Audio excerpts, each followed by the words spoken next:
Bonjour et bienvenue à tous pour une nouvelle édition du Wrestling Debris. Aujourd'hui, nous allons parler du Raw du 12 mars. D'ailleurs, en parlant du 12 mars, c'était la rentrée des classes pour la zone B. Bonne chance aux élèves, parce qu'ils en auront bien besoin. Encore un mois, et vous serez en vacances. Alors, on commence.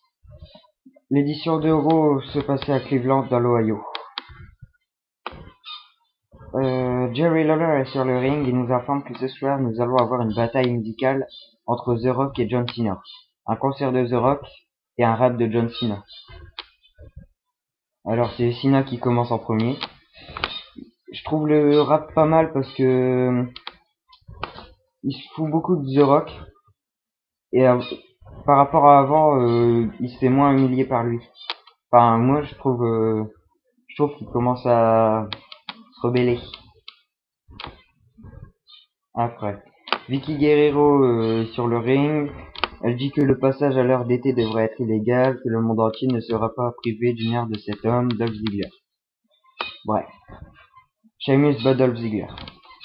Je vois pas trop pourquoi ils ont mis ce match-là parce que il n'y a pas de lien entre les deux catcheurs.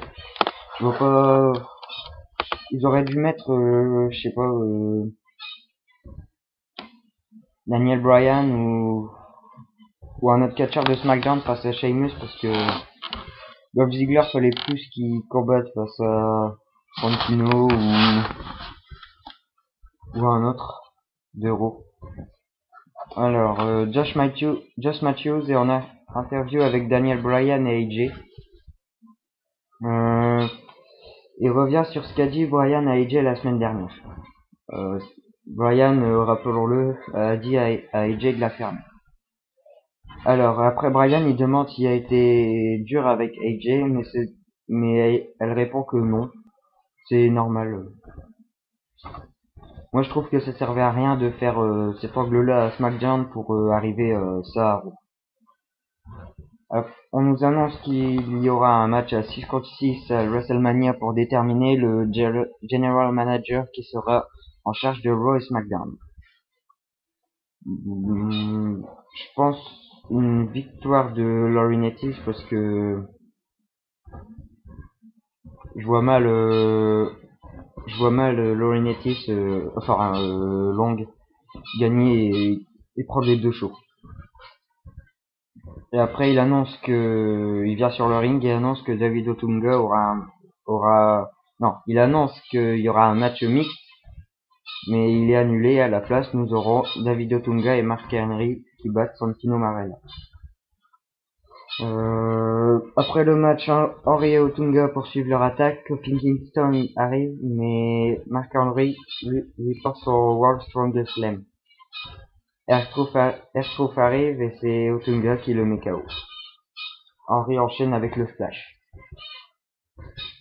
Laurinaitis monte sur le ring et nous annonce que Mark Henry est le nouveau membre de la team Laurinaitis. Zack Ryder est en backstage, il s'approche d'Eve. Il dit qu'il avait jamais ressenti quelque chose auparavant lorsqu'ils se sont embrassés. Il dit que c'est comme si Eve voulait jouer avec lui. Elle dit que non, c'est pas vrai. Et après, Phoenix arrive et elle demande à Eve si elle peut utiliser Ryder, mais Eve dit que non. Je vois pas trop pourquoi Phoenix vient faire ici parce que elle a pas vraiment de rapport avec Eve. J'aurais plus vu Natalia ou une autre diva comme Brie Bella ou encore Nikki. Après, John Laurinaitis est au téléphone lorsque The Miz arrive. Johnny lâche pas le téléphone et The Miz commence à parler de sa victoire lors de WrestleMania 17 et qu'il aimerait participer au match 6 contre 6 dans la team Laurinaitis. Laurinaitis dit que si Miz remporte son match ce soir, il sera dans sa team. Il annonce donc que The Miz affrontera CM Punk.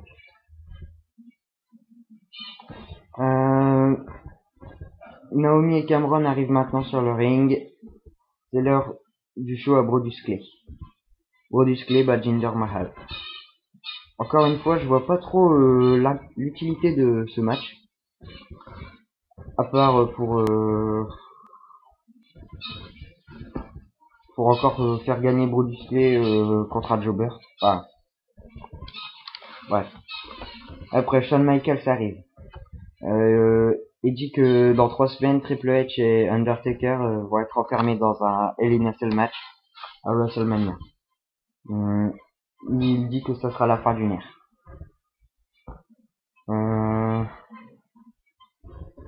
Triple H, on revoit le moment où Triple H l'a traité de perdant, un échec sur patte. Il appelle après Taker. Taker arrive et dit qu'après toutes ces années où Shawn Michaels et Taker se sont disputés, il y a toujours du respect entre eux, même s'ils n'étaient pas vraiment du même côté. Après il parle après Taker dit si Michaels doit être un arbitre équitable, sinon ça sera la fin de Shawn Michaels. Et ça sera la fin de Triple H aussi. Le guest host du soir, Jim Roddy, arrive maintenant pour nous présenter le prochain match. CM Punk bat The Miz.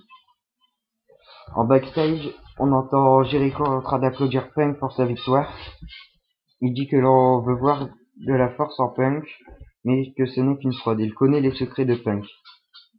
Il dit que Punk est straight edge depuis qu'il est arrivé à la WWE, mais il nous a jamais dit pourquoi. Alors Jericho commence à dire alors que le père de Punk était alcoolique et que il va finir comme lui. Ou bien il a dit encore qu'avec tous les tatouages de Punk, c'est pour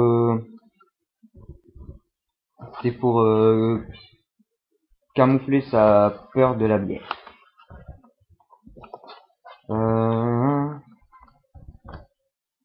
Après Jericho dit que Punk va finir par boire et c'est Jericho qui va l'emmener sur cette route pour boire.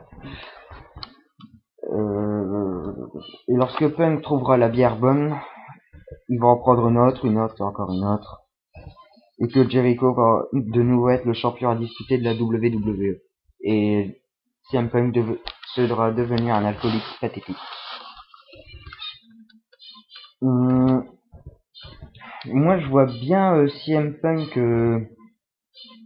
et Jericho qui ont un angle Punk commence à boire, Jericho se fout de lui, et après Jericho reprend le titre. Enfin, c'est mon avis, après c'est peut-être pas ça. Prochain match, Randy Orton bat Jack Swagger. Encore une fois, je vois pas pourquoi on nous a mis un match Raw versus SmackDown.